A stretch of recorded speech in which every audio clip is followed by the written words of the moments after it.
Bible in a Year Live Chronological Project, Week 4, Day 2, Names of God Bible.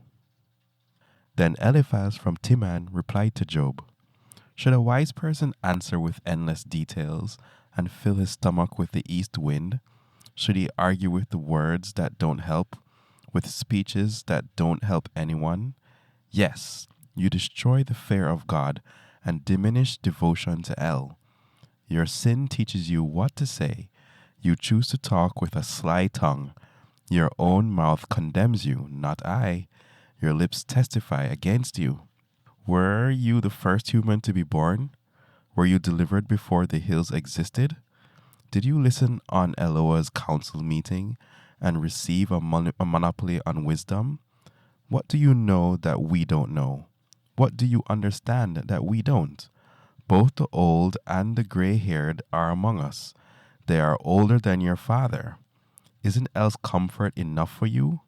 Even when gently spoken to, why have your emotions carried you away?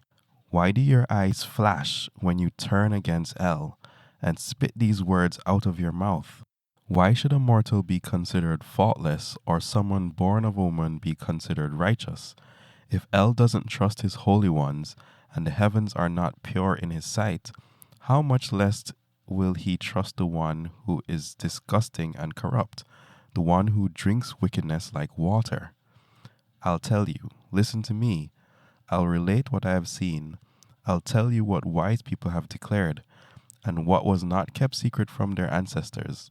The land was given to them alone, and no stranger passed through their land. The wicked person is tortured all his days. Only a few years are reserved for the ruthless person. Terrifying sounds are in his ears. While he enjoys peace, the destroyer comes to him. He doesn't believe he'll return from the dark. He is destined to be killed with a sword. He wanders around for food and asks, "Where is it?" He knows that his ruin is close at hand.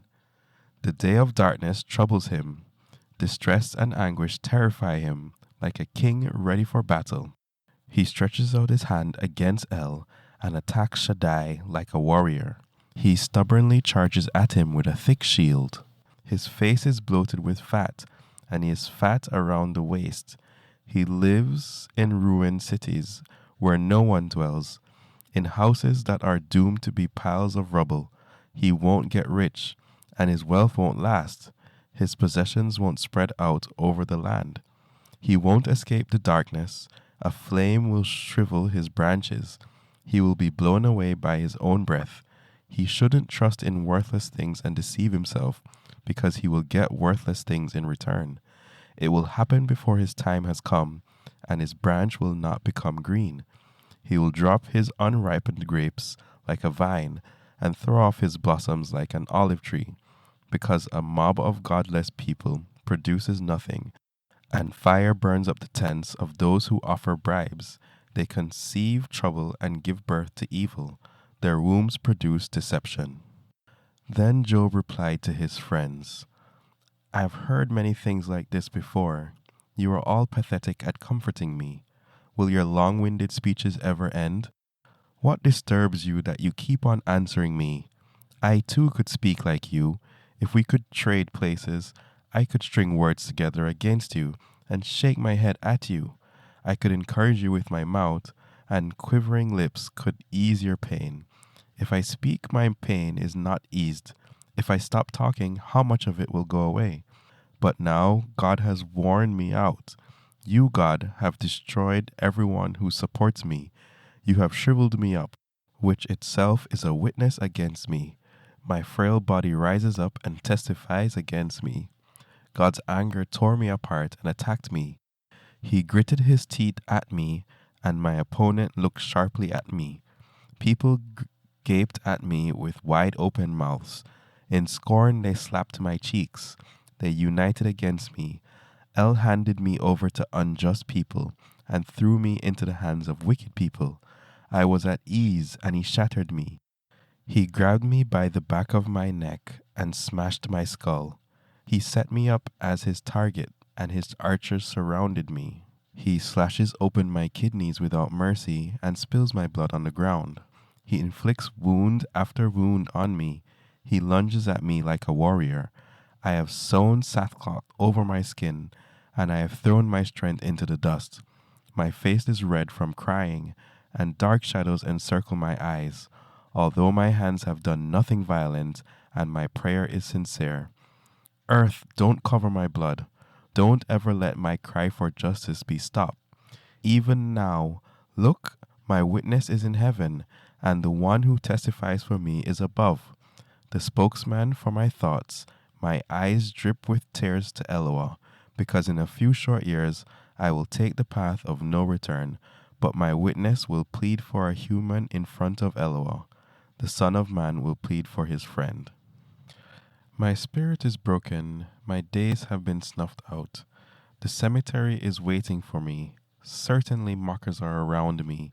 My eyes are focused on their opposition. Please guarantee my bail yourself. Who else will guarantee it with a handshake? You have closed their minds so that they cannot understand. That is why you will not honor them. Whoever turns in friends to get their property should have his children's eyesight fail. Now he has made me a laughingstock for many people. Now that they spit in my face. Now my eyes are blurred from grief. Now all my limbs are like a shadow. Decent people are shocked by this, and it stirs up the innocent against godless people. Yet the righteous person clings to his way, and the one with clean hands grows stronger. But now all of you come and try again. I won't find one wise man among you. My days are passing by. My plans are broken. My dreams are shattered. You say that night is day. Light has nearly become darkness. If I look for the grave as my home and make my bed in the darkness, if I say to the pit, you are my father, and to the worm, you are my mother and sister, then where is my hope? Can you see any hope left in me? Will hope go down with me to the gates of the grave? Will my hope rest with me in the dust? Then Bildad from Shua replied to Job, how long before your words will end? Think it through, and then we'll talk. Why do you think of us as cattle? Why are we considered stupid in your eyes? Why do you rip yourself apart in anger? Should the earth be abandoned for your sake, or a boulder be dislodged?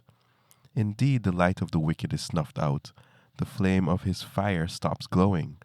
The light in his tent becomes dark, and the lamp above him is snuffed out. His healthy stride is shortened, and his own planning trips him up.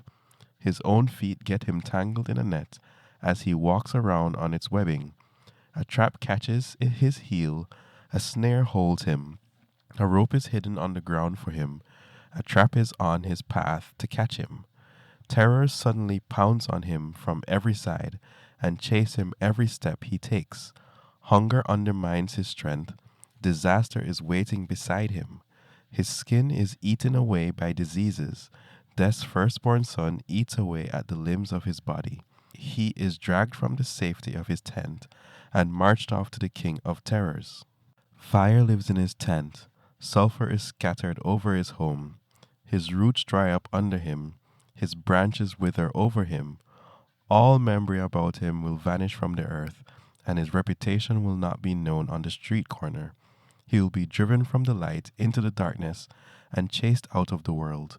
He will not have any children or descendants among his people, or any survivors where he used to live. People in the West are shocked by what happens to him. People in the East are seized with horror. This is what happens to the homes of wicked people and those who do not know El.